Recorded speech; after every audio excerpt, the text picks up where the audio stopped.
Students of CBSE board class 10th class 12। बच्चों, आज हम डिस्कस करने वाले हैं आपके कॉपी चेकिंग और रिजल्ट के रिगार्डिंग जो फर्दर अपडेट आई है उसकी बात करेंगे। आप सबने जो एग्ज़ाम्स दिए हैं उसके अकॉर्डिंग जो मैसेजेस बच्चों के आते हैं उससे लगता है कि हर पेपर में कुछ ना कुछ सेट बच्चों को डिफ़िकल्ट लगा है और हर बच्चे का कम से कम 2-3 एग्ज़ाम तो अच्छा नहीं गया है ऑलमोस्ट। क्लास 10th में बेटा कॉपी चेकिंग साइंस तक की कंप्लीट हो गई है, सोशल साइंस का गोइंग ऑन है, यानी कि कॉपी चेकिंग अच्छा खासा फास्ट फॉरवर्ड मोड में चल रहा है। क्लास 10th के बाद अब 12th की बात करें तो मैथ्स का पेपर अभी कॉपी चेकिंग मोड में है। फिजिक्स तक का कंप्लीट हो चुका है, फिजिक्स केमिस्ट्री इज़ डन। और मार्क्स जो मिले हैं बच्चों को अकॉर्डिंग टू द टीचर्स जिन्होंने आपको फिजिक्स के मार्क्स दिए हैं, स्टूडेंट्स के मार्क्स अच्छे ही आ रहे हैं। सो कॉपी चेकिंग बेटा बहुत अच्छे से चल रही है। इस बार आप रिज़ल्ट देखोगे तो काफ़ी खुश होगे मैक्सिमम बच्चे, क्योंकि देखो इस बार कॉपी चेकिंग बहुत ही लीनियंट मोड में किया जा रहा है। हर बच्चे को स्टेप के मार्क्स मिल रहे हैं। आपने अगर रॉन्ग भी लिखा है ना, अगर वो एब्सोल्युटली इरिलेवेंट है तब शायद मार्क्स ना दे, लेकिन आपने थोड़ा भी सेंसिबल अटेम्प्ट लिया है तो टीचर आपको मार्क्स देते हैं। अब इस बार क्या हो रहा है, 1-2 मार्क्स 3 मार्क्स 4 मार्क्स से कोई बच्चा फेल नहीं होगा। आप खुद देखोगे कई बच्चे ऐसे होंगे जिनको डाउट हो रहा होगा कि वो पास नहीं होंगे, बट आपका रिजल्ट आपको पास करेगा। और मतलब आप समझ लो कि इस बार बेस्ट पासिंग चल रही है। अब कारण ये भी है कि कुछ पेपर बच्चों को डिफ़िकल्ट लगे, उस वजह से बच्चों को लग रहा है कि क्या पता हमारा पेपर कैसा गया। और 5 से 10 नंबर का ग्रेस मार्क्स भी होता है। सबसे पहले तो देखो आपको अटेम्प्ट के नंबर, स्टेप मार्क्स के मिल ही जाते हैं। अटेम्प्ट के नंबर टीचर आपको देता ही है अकॉर्डिंग टू द वे आपने अटेम्प्ट लिया है, ठीक है। अटेम्प्ट और स्टेप के मार्क्स तो टीचर देते ही हैं। मान लो 4 नंबर का क्वेश्चन है, आपने जो आंसर लिखा है वो 1 मार्क्स के लायक है, लेकिन आपका जो पेपर है ना उसमें अगर आपका पासिंग मार्क्स सपोज रखो 23 है, 23 ना आकर के 17-18 आ रहा है, तो टीचर यहाँ पर आपको 2-2.5 3 तक दे देगा ताकि आप अच्छे स्कोर कर लो, ठीक है।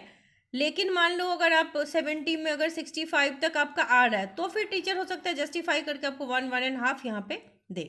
मार्क्स सबको ही मिलेंगे ज़्यादा, तो अटेम्प्ट के मार्क्स मिलेंगे। एंड मॉडरेशन पॉलिसी डेफिनेटली आपको कल भी मैंने दिखाया था, बहुत से सब्जेक्ट्स में लगाई जाती हैं and it is there on the CBSE website.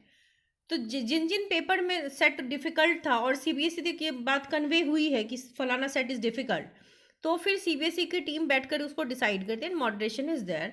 Last में जब आपका रिपोर्ट कार्ड तैयार होने लगता है, फिर जब देखा जाता है कि कुछ बच्चे हैं जो पास नहीं हो पाए फिर भी, तो वहाँ पर 5 से 10 नंबर का ग्रेस मार्क्स भी मिल जाता है, ठीक है। यानी कि अब थोड़े से नंबर के लिए 5-7 नंबर के लिए बच्चा फेल नहीं होगा, ठीक है। तो कॉपी चेकिंग बहुत अच्छे तरीके से चल रही है। इस बार का रिजल्ट जो है लास्ट ईयर के भी रिकॉर्ड्स को ब्रेक करने वाला है। लास्ट ईयर का रिकॉर्ड, लास्ट ईयर आपने देखा ट्रेंड जो था सीबीएसई का, जो ट्रेंड रहा है 12th की पासिंग थोड़ी सी कम होती है 10th से, क्योंकि पासिंग क्राइटेरिया सीबीएसई में 10th की ईजियर है। 10th की होती है थ्योरी प्लस प्रैक्टिकल मिला के 33%। 12th की क्या होती है, थ्योरी में भी 33%, प्रैक्टिकल में भी 33%। तो जिन सब्जेक्ट में 70 मार्क्स का सब्जेक्ट है तो 23 नंबर आपको चाहिए। 80 मार्क्स की थ्योरी में आपको 26 मार्क्स चाहिए। तो 12th की पासिंग परसेंटेज लोअर जाती है 10th से, लेकिन फिर भी 12th का भी 5% 6% के आसपास डिप हो गया था। तो सीबीएसई उस चीज़ को रेक्टिफाई करने में लगी हुई है। एग्जामिनर्स को बहुत अच्छे से बोला गया है कि कॉपी चेकिंग ढंग से होनी चाहिए ताकि ज़्यादा से ज़्यादा बच्चे पास हो सकें, ठीक है। और यही रीज़न भी है कि सीबीएसई के हेड को भी ओवरनाइट चेंज किया गया कि सीबीएसई कुछ ऐसा करे, ऐसे कुछ स्ट्रैटेजीज बिल्ड करे जिससे बच्चे मैक्सिमम पास हों, क्योंकि ज़्यादातर कंपार्टमेंट की कैटेगरी में 12th के बच्चे ही जाते हैं, 10th वाले कम जाते हैं। क्योंकि 10th वाले तो देखो प्रैक्टिकल उनका 20 में होता है, मिनिमम 18 नंबर मिल जाते हैं। तो थ्योरी में आप 13-15 लाते हो तो आप पास हो जाते हो।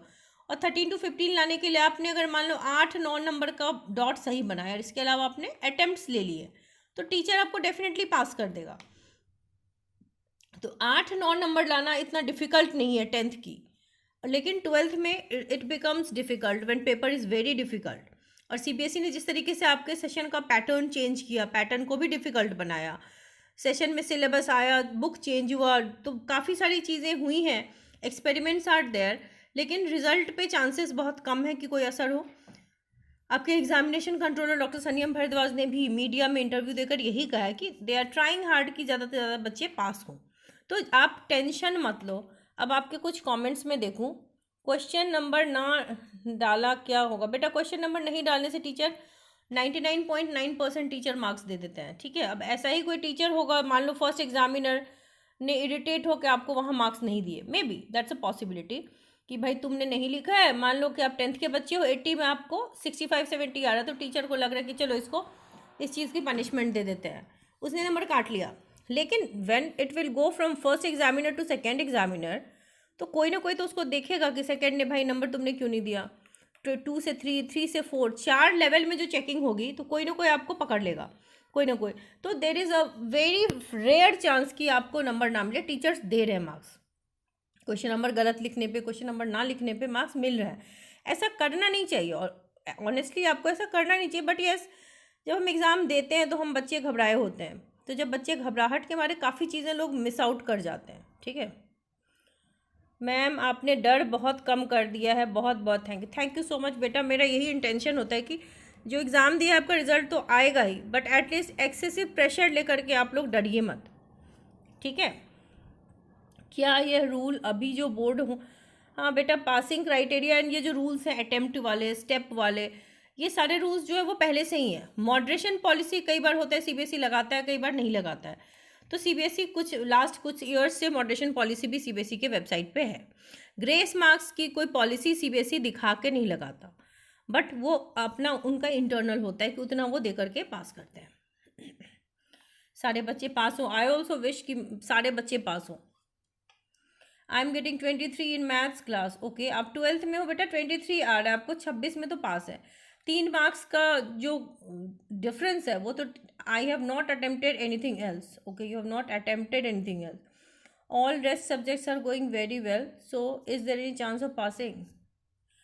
अच्छा, आपने डॉट 23 नंबर का ही बनाया है, आपने इसके अलावा कुछ अटेम्प्ट नहीं लिया है, तो भी देर आर चांसेस बेटा, देर आर चांसेस। एटलीस्ट मैं कहूँगी 75% तो चांस है कि टीचर आपको फिर भी मार्क्स दे करके, बट आपको थोड़ा स्लॉट छोड़ना चाहिए था। ग्रेस ही दे करके या मॉडरेशन लगेगा तो आप इसमें पास हो जाओगे, क्योंकि there is no much difference, 23 है और 26 है, ठीक है। आप ये ध्यान से अपने पेपर को चेक करना कि क्या कुछ ऐसे क्वेश्चंस हैं जो आपने गलत बनाए हैं।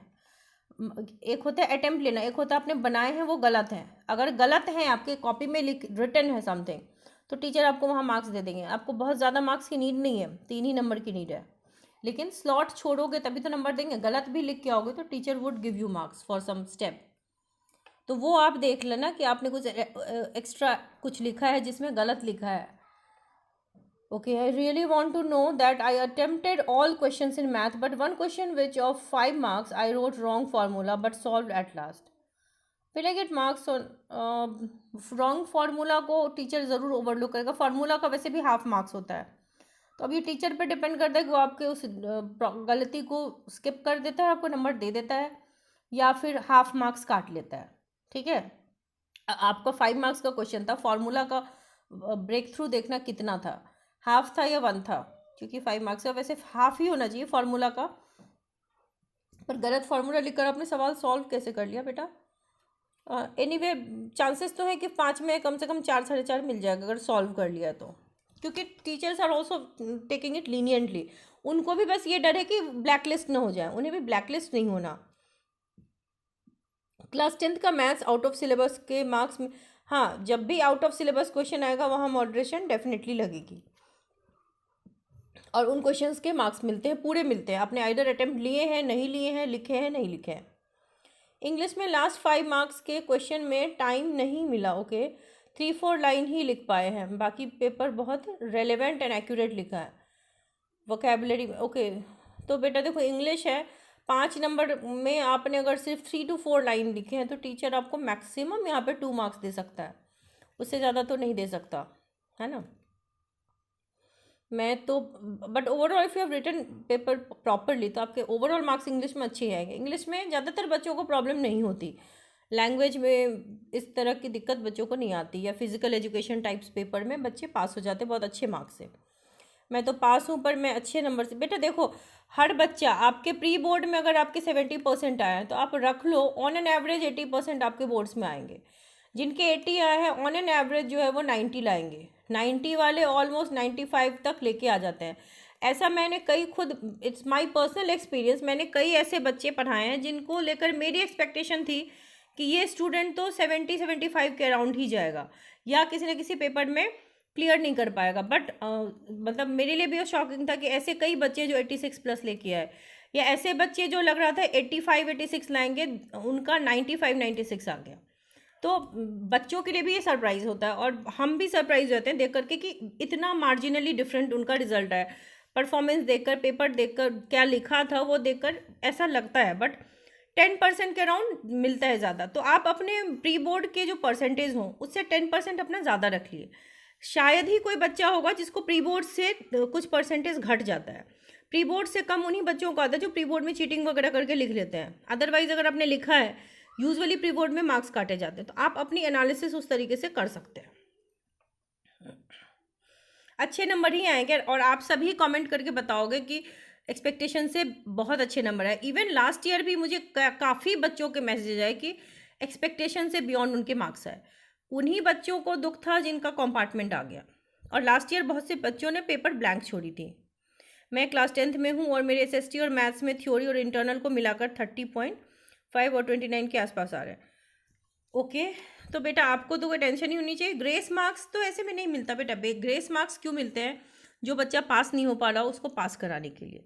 आप तो ऑलरेडी पास हो। 30, आपको थ्योरी में 33 थोड़ी लाना है, आपको तो थ्योरी प्लस प्रैक्टिकल में 33 लाना है। प्रैक्टिकल सॉरी 20 मार्क्स के प्रैक्टिकल में क्या टीचर ने आपको 17 से भी नीचे दिया होगा? I don't think so. 15 भी दिया होगा तो भी बेटा आप इधर 17-18 नंबर लाओगे तो पास हो जाओगे। तो यू आर डेफिनेटली पास। आप अपना जोड़ रहे हो 30, तो मेरे ख्याल से टीचर आपको 37-38 तक तो दे ही देगा। एंड ग्रेस मार्क्स की आपको नीड नहीं है। Okay, so these are the some of your doubts जो मैंने क्लियर करने की कोशिश की है। आई विश एंड प्रे कि आप सबका रिजल्ट अच्छा है। Stay updated with the channel.